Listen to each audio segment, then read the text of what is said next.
¿Fue América el primer descubrimiento oceánico de los europeos españoles? ¿O fueron las 7 hijas del Atlántico, conocida como la Isla de los Perros?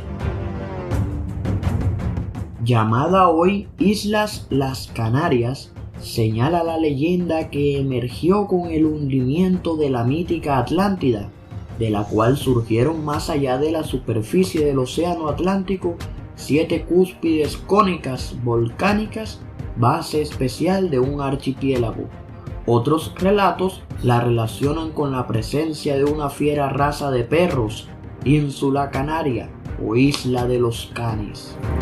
Cartografiada desde 1375, nombrada desde ese año tal como en el presente se le conoce, poblada de aborígenes, mercado apetecido para ser vendidos como esclavos,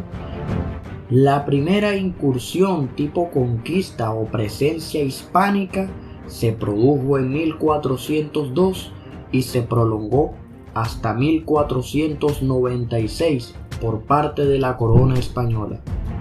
Alonso Fernández de Lugo, administrador colonial español, muerto en circunstancias extrañas en Santa Marta, Colombia, se le atribuye la conquista inicial de las islas y su integración a la corona de Castilla, lo que le permitió obtener derechos de conquista que dan lugar al archipiélago Canarias. Jugaron un papel importante en el viaje de Cristóbal Colón a América, puerto a donde arribó para luego iniciar su legendario viaje a lo que él creía eran las Indias Occidentales. Hoy es una comunidad autónoma, la única que incluye al mar como parte de su superficie. Muy cercana al noreste de África, se considera el territorio ultraperiférico de Europa.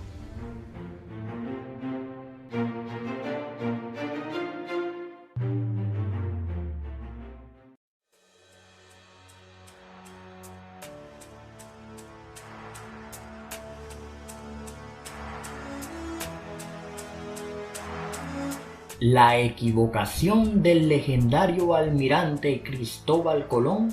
en su encuentro con la hoy llamada América. Cuentan antañas crónicas multilingües de que plenamente convencido que había llegado a las Indias Occidentales, el almirante Colón llamó indios a los nativos con quienes se encontró. Solo años después, Américo Vespucio, experimentado navegante italiano, compañero de lides de Colón, poseedor de conocimientos geográficos, cartográficos y una visión global de la actualidad oceánica terrígena del mundo hasta entonces conocido, Mapa Mundi en latín medieval, luego de acuciosos estudios, viajes a las Indias recién descubiertas, quien realizando reinterpretaciones de la geodesia existente, paradójicamente de manera involuntaria, atinó al dar a conocer a Europa de que las tierras que Colón halló eran una porción de territorio que existía entre Europa y Asia. Sus afirmaciones generaron todo tipo de comentarios, incredulidad de los expertos y hasta burlas grotescas por parte de un sector de académicos y de la gente del común. Pasaron varios años de las aseveraciones del navegante florentino, en medio de admiración, sorpresas y rechazos, hasta que el cartógrafo y cosmógrafo alemán Martin Waldseemüller, en una de sus obras, confirmó el hallazgo de Vespucio, representado el hemisferio occidental en 1507 en su Mapa Mundi, separando el Pacífico por un océano diferente. Emociones, vítores, nuevos paradigmas surgieron. En tanto, Waldseemüller, con honestidad y sin ambages, al tiempo que reconocía en su mapa planisferio, que se basó en los datos, apuntes y dibujos de Vespucio, bautizando las nuevas tierras como América en honor a su descubridor. Como el eslabón perdido, fósiles de forma transicionales, apareció la cuarta parte del mundo existente, allí presente desde tiempos inmemoriales, poblada con singularidades y especificidades multidimensionales. ¿Por qué América? Según Walsh Müller, para continuar con los nombres femeninos que designaban a los continentes de Europa, Asia y África.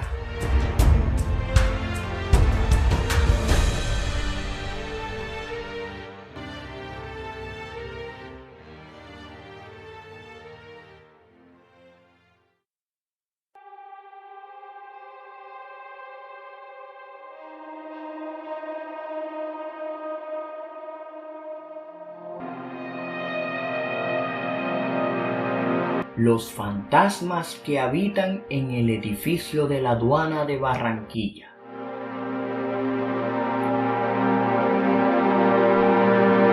Al ser construido sobre osamenta de nuestros antepasados, se cuentan episodios de espectros de esclavos negros cargando cuerpos ensangrentados en los pasillos del edificio. Apariciones fantasmagóricas de indígenas vestidos de blanco atravesando puertas del inmueble.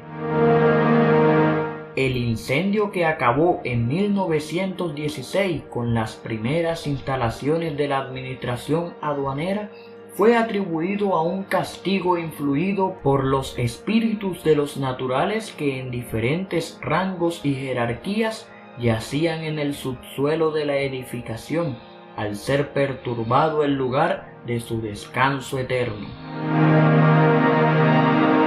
Estas aseveraciones, que se transmitían oralmente con los habitantes de la incipiente urbe, tomaban como fundamento el hallazgo arqueológico del ingeniero Armenta, quien precisamente en el entorno inmediato a la aduana encontró uno de los más importantes yacimientos, al que se le llamó la necrópolis indígena. Más de 7 manzanas, cientos y cientos de osamenta, ajuares, objetos de diferentes materiales, usos y técnicas. Cuentan las crónicas nombradas y señaladas como referentes argumentativos de la existencia de un inmenso cementerio.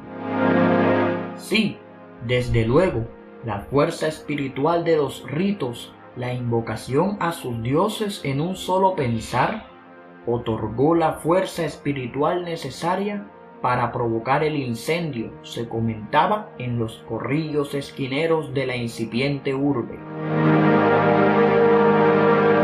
En el presente, se cuentan que en horas de la noche y madrugada se escuchan lamentos y gemidos, se ven sombras atravesando recintos,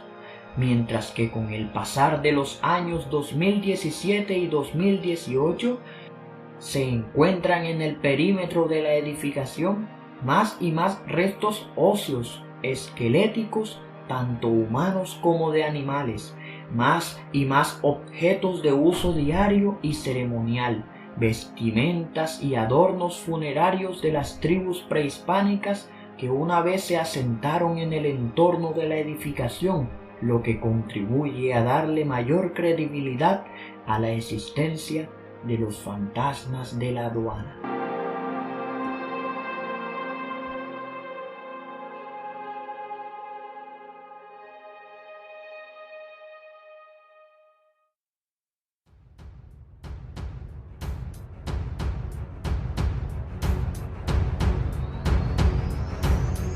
El arma más eficiente y sanguinaria que los españoles usaron en la conquista contra los indígenas. Afirman las crónicas y leyendas que los mástiles, canes, perros han sido considerados y a menudo ocultados como el instrumento de guerra más mortífero que los españoles emplearon al año siguiente de su arribo a América, puntualizando que en el continente americano antes de la llegada de los hispanos existían 3 tipos diferentes de perros, siendo el más apetecido el gozque, añadido a la dieta indígena e hispánica en tiempos de escasez e inexistencia de alimentos proteínicos. Aquellos traídos por los españoles, adiestrados con suficiencia y ferocidad para múltiples faenas, llegaron a convertirse, dada su altura, peso y ladridos, en un elemento de guerra que infundía temor a los indígenas, desconocedores de esta raza canina que acompañaba a la soldadesca monarquía. Con un peso promedio de 40 kilos, ladridos fuertes y pronunciadas mandíbulas dieron cuenta fácil de los bosques, al tiempo que los caribes, ya afanados por su coraje y valentía, fueron blanco central de los perros españoles. Mataban, despedazaban, se nutrían de carne y sangre humana, utilizando la enorme capacidad de agarre de sus mandíbulas y dientes, a lo que le sumaban una rápida adaptación a las condiciones físicas climáticas que los convertían en el poderoso instrumento de ataque y defensa de los españoles. Aparte de los mástiles, las razas más empleadas fueron los lebreles, galgos, los alanos, los podencos y los sabuesos, rastreadores excelentes, fieles acompañantes de los soldados europeos. Se narra en la leyenda que durante las hambrunas que periódicamente los azotaban, los sacrificaban para comérselos. El más nombrado y alabado por los hispanos fue Becerrillo, un alano grande, hermoso, de manchas de color negro y pelo rojizo, muerto por una flecha envenenada disparada por los indígenas.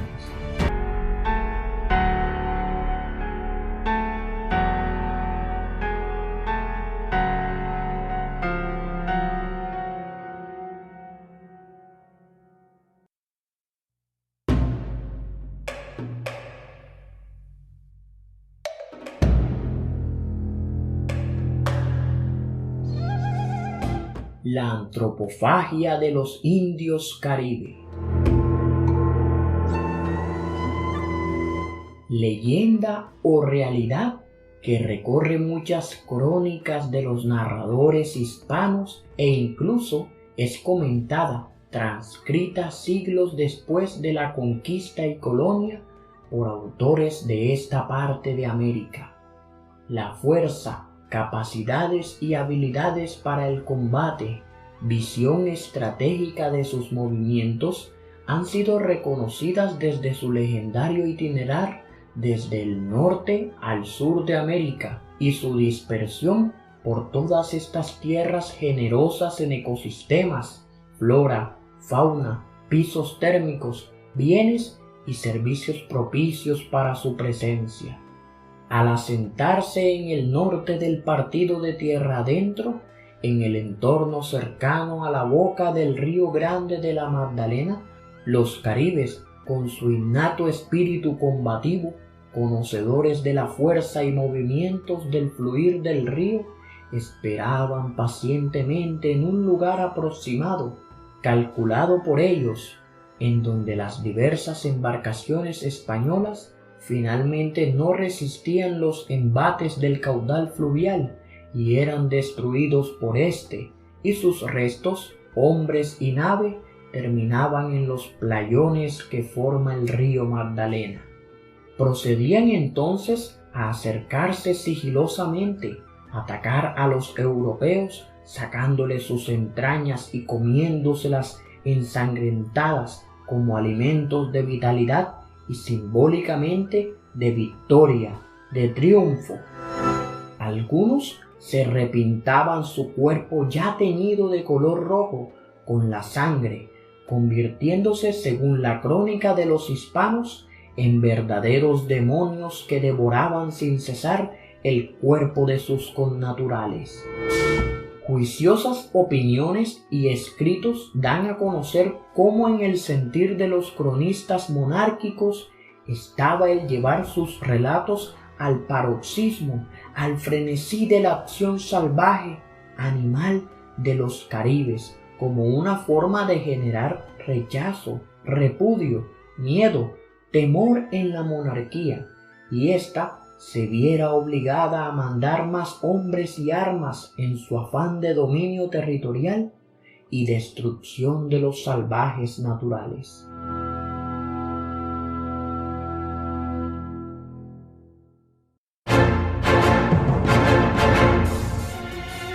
La lengua indígena, un botín de oro para los conquistadores. Cuenta el más renombrado cronista oficial para las Indias Occidentales, Gonzalo Fernández de Oviedo, que el conquistador Pedro de Heredia, tanto como el preciado oro que buscaba, arrebatándolo por diversos medios a las tribus indígenas que hallaba en su recorrido exploratorio por el norte de tierra adentro, afanosamente también buscó en los poblados de los naturales a la lengua, indígenas dotados de unas extraordinarias habilidades y destrezas para comunicarse con naturales de otras tribus, ya sea oralmente y por medio de un inédito para los europeos lenguaje corporal, y posteriormente, utilizando los mismos recursos, transmitírselo a los españoles, seleccionados previamente también por sus recursos, para hacerse entender con las lenguas.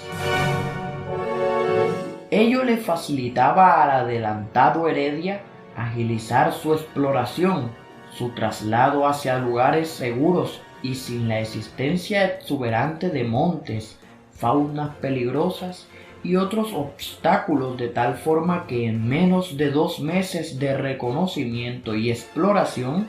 logró alcanzar el delta del Río Grande, propósito final de su recorrido emprendedor como hombre de empresa escogido para llevar a cabo una parte del emprendimiento mercantilista que constituyó el encuentro de 2 mundos, tal como era la fundación de ciudades-puertos.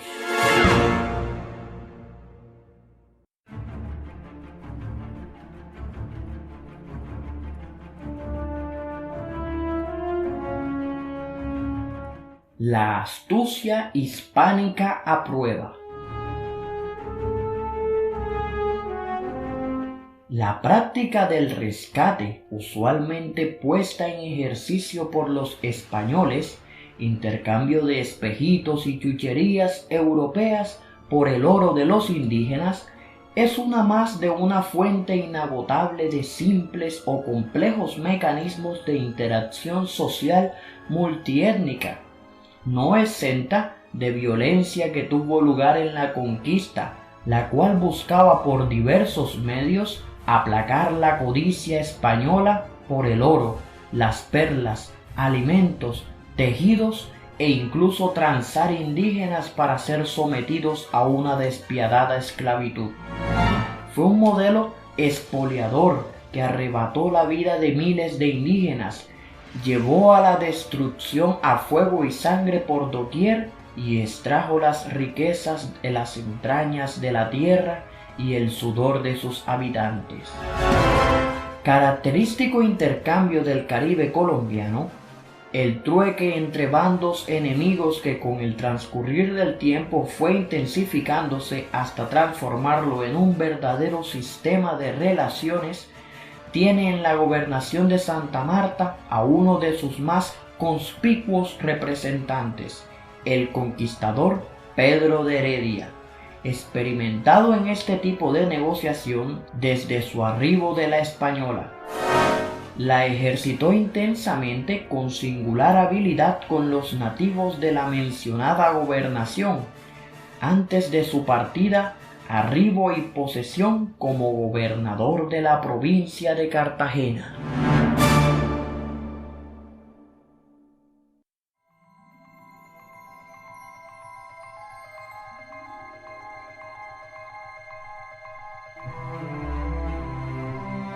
La controvertida India Catalina, heroína, amante irrefrenable o prostituta en tiempos de la conquista española. Caricaturescas, atrevidas, malsanas y a la vez heroicas y combativas, descripciones propias de la vida de la India Catalina, que se encuentran a lo largo de su presencia legendaria desde sus 14 años de edad, cuando siendo sobrina de uno de los caciques de la etnia Mocaná Caribe, fue secuestrada de su natal Zamba y llevada a Santo Domingo, Isla La Española. Mestiza de color, de origen combativo, hermosa para unos narradores y fea para otros, pequeña mezcla inacabable de las tres culturas presentes en la conquista, fue recibida con beneplácito por sacerdotes dominicos y franciscanos, quienes vieron en ella un botín casi perfecto para evangelizarla,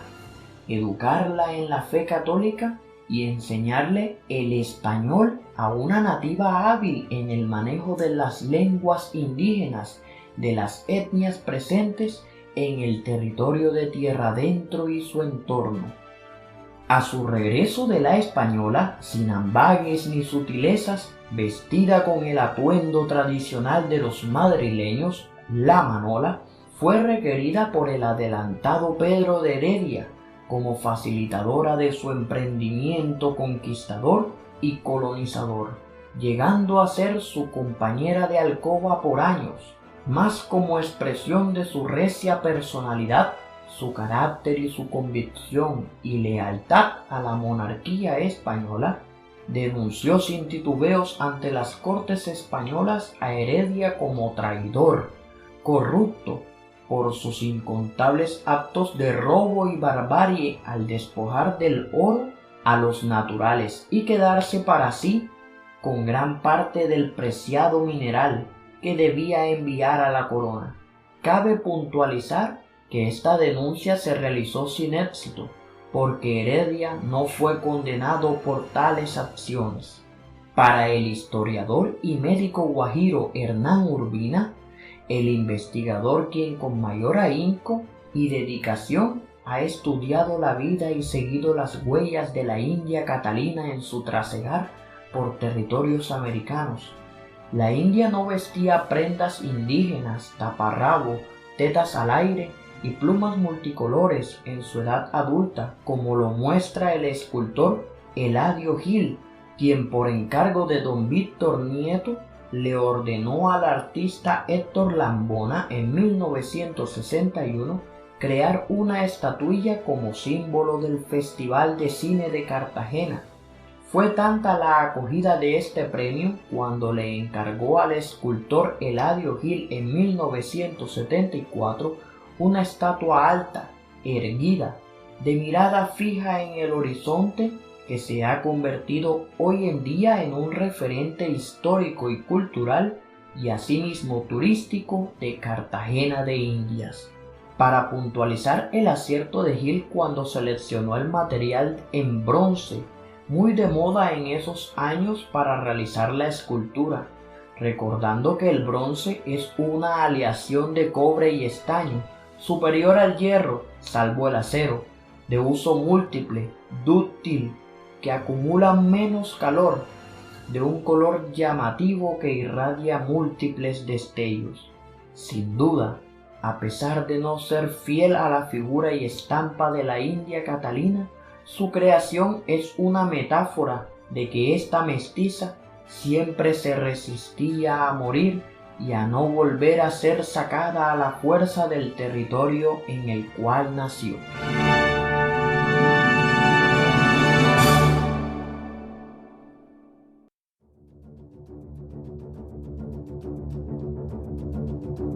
Cimarrones, cimarronaje.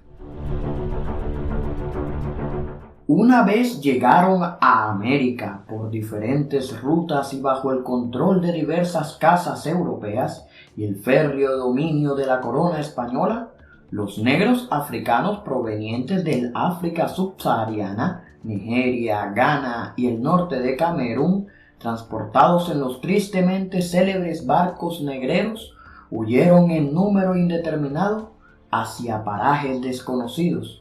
lejanos de los lugares en donde los concentraban, confinaban, dadas las aberrantes condiciones de vida a las que eran condenados. Conocidos como cimarrones, huían frenéticamente en varias direcciones. Sin embargo, guiados por un sorprendente sentido de orientación, se encontraban, se agrupaban, reunían en un hábitat construido con materiales semejantes a aquellos de donde provenían, conocidos como quimbombos o palenques. Lugares de vida, protección, refugio, reproducción endógena y exógena con los indígenas, a quienes en no pocas ocasiones defendían, acogían y así evitaban la servidumbre a la que eran sometidos. No se convirtieron luego de un periodo de domesticación en animales salvajes al escaparse, como se insinúa en las crónicas de los escribanos. Su intención al escaparse y luego reagruparse era la búsqueda de libertad en medio de la vorágine étnica y de los intereses europeos en su comercio, mantener sus costumbres, ofrecer resistencia en sus palenques, para años después procurar una vida con matices urbanos en lugares preferentemente llamados sitios de libres. 2 siglos después de haber sido traídos a América, en un escenario de complejas relaciones con los conquistadores y reductos indígenas. La existencia de una organización política militar en sus palenques, incluso llegando a adoptar formas híbridas con algunas instituciones en boga de la administración colonial, más la propiedad comunal de la tierra, uso y explotación en donde emplazaban su hábitat, era la base de una relación y ayuda mutua, solidaria y de expresión de formas variadas de su cultura. Libres dentro del contexto de la sociedad esclavista de entonces, el cimarronismo llegó a convertirse en determinados lugares y tiempo en una seria amenaza para la estabilidad de la población blanca y de las autoridades coloniales al expandirse la presencia y accionar de los cimarrones, la cual se fortaleció mediante procesos de manumisión, libertad de partos y la abolición de la esclavitud ya en el siglo XIX. Inolvidable, perdurado hasta el presente, bastión de la cultura, costumbres y tradiciones, San Basilio de Palenque.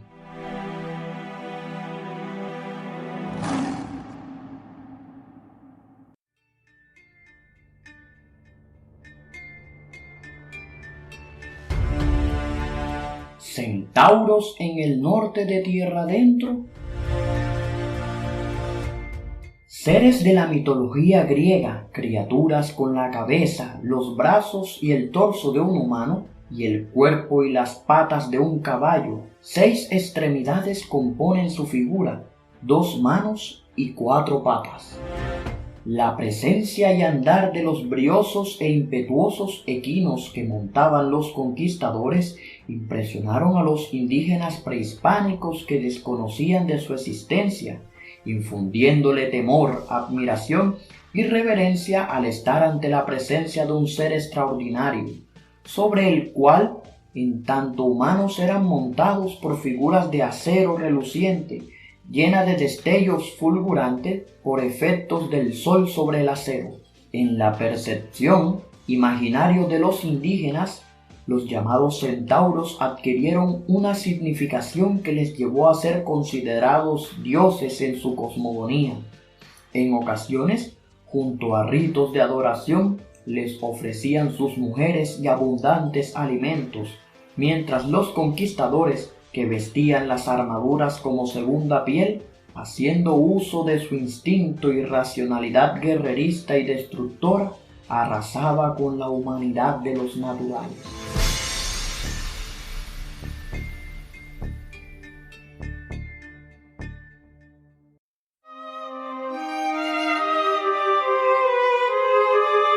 La leyenda negra de la conquista española en América. A lo largo de los primeros 100 años de la conquista española, la población nativa, aborigen, tanto insular como continental, disminuyó dramáticamente hasta llegar a constituir una minoría ínfima, resultado de los combates desiguales con una soldadesca imperial imbuida de un espíritu guerrero sin límite, ávida de tierras, riquezas y esclavos.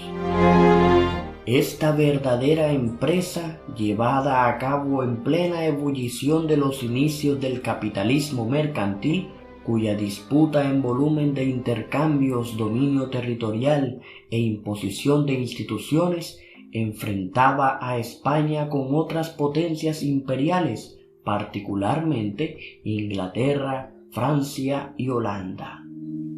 No fue aquella la única práctica de los españoles, ingleses, franceses y holandeses. También pusieron en práctica el ejercicio de la fuerza hasta límites con las matanzas cuando se trataba de tomar posesión en territorios, dominar a sus naturales y apoderarse de los recursos.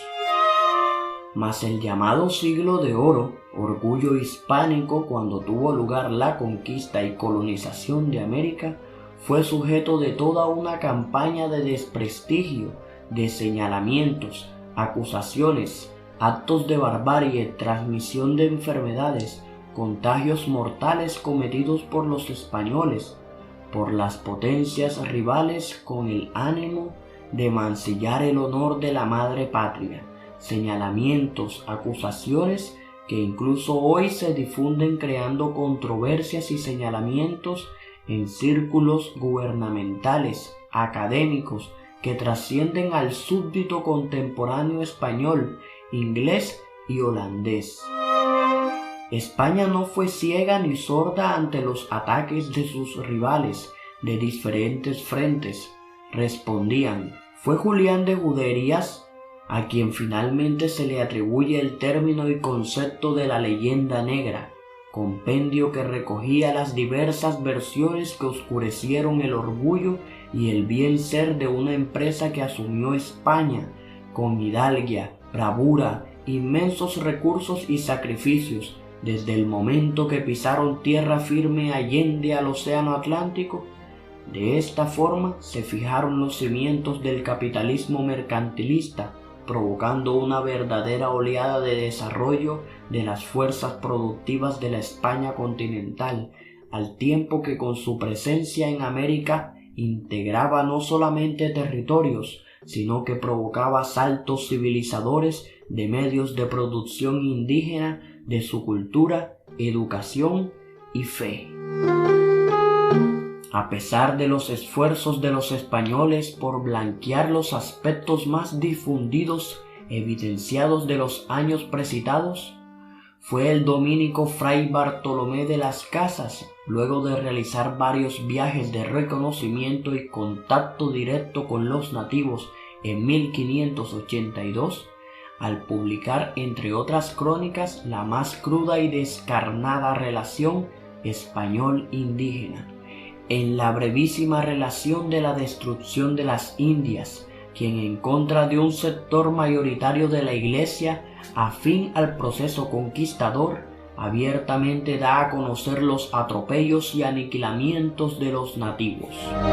Su relato, tomado directamente del escenario, de la visita de campo, su autoridad eclesiástica y antecedente de notas y apuntes del comportamiento del hispano, provocó una reacción de la corona, la cual terminó dando a conocer normas y legislaciones en procura de un cambio sustancial en el comportamiento y actitud del conquistador ante los nativos, de las cuales las más conocidas fueron las leyes de Indias,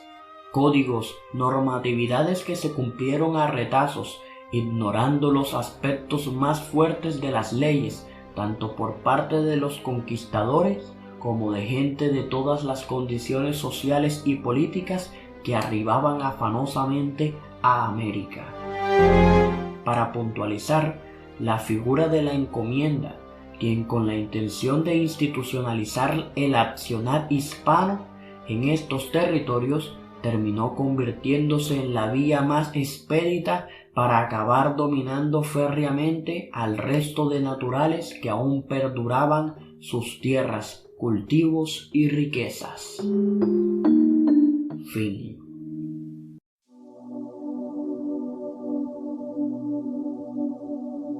tuvieron lugar las acciones propias de la leyenda negra española en el norte de tierra adentro? Mirada en contexto, comprendiendo que el norte de tierra adentro, gobernaciones de Santa Marta y Cartagena, particularmente en esta última, la fundación de una ciudad-puerto que facilitara los intercambios con la metrópoli, dinamizando el mercantilismo, era fundamental para la visión global de la monarquía española, para su dominio geoestratégico de estos territorios recién integrados a su influencia. No hay dudas que el itinerar del adelantado Pedro de Heredia, que es un emprendimiento por fuera de las instrucciones reales, pues éste partió en su exploración teniendo a contados kilómetros de la bahía destinada para la fundación de la mencionada ciudad-puerto, decidió antes de ello llegar al reconocimiento del Partido del Norte en búsqueda de la boca del Río Grande de la Magdalena, idea que le obsesionaba desde que estuvo moviéndose en diversas actividades y transacciones en la provincia de Santa Marta, dado que valoraba la navegación río arriba como vías para penetrar más en el interior de un territorio en muchos aspectos desconocido, pero atrayente. Es precisamente en su reconocimiento y exploración que se inicia en el Valle de Santiago, sur del actual departamento del Atlántico, en límites con el actual corregimiento de Galera Zamba, departamento de Bolívar, y luego de un accidentado recorrido finaliza en un varadero de canoas adyacente a un brazo del Magdalena, cercano a su delta, cuando con sus tropas Heredia ejecuta innumerables atropellos, despojos de tierra, muerte, destrucción, hábilmente omitidos por el cronista Gonzalo Fernández de Oviedo y por el mismo conquistador, a pesar de reconocer la existencia de cientos de tribus que se encontraban en su transitar. Tierra arrasada, entrega de extensas superficies territoriales a su soldadesca, acumulación de oro, contactos indiscriminados con sus terribles consecuencias para la salud y supervivencia del nativo, un escenario similar al de muchos otros que se encuentran en el relato de Julián de Juderías, en su relato acerca de la leyenda negra de la conquista y colonización española en América. Solo en los versos del sacerdote, poeta y cronista don Juan de Castellano, con su peculiar y metafórica forma de narrar mediante versos, eventos, hechos sucedidos en ese periodo, pone al descubierto el accionar violento, sangriento del adelantado citado por el maestro José Agustín Blanco, cuando escribe las escenas cargadas de risas, lujuria, hallazgo de oro fino, las acciones de guerra, muerte o desolación que llevaba consigo el recorrido herediano por tierra adentro.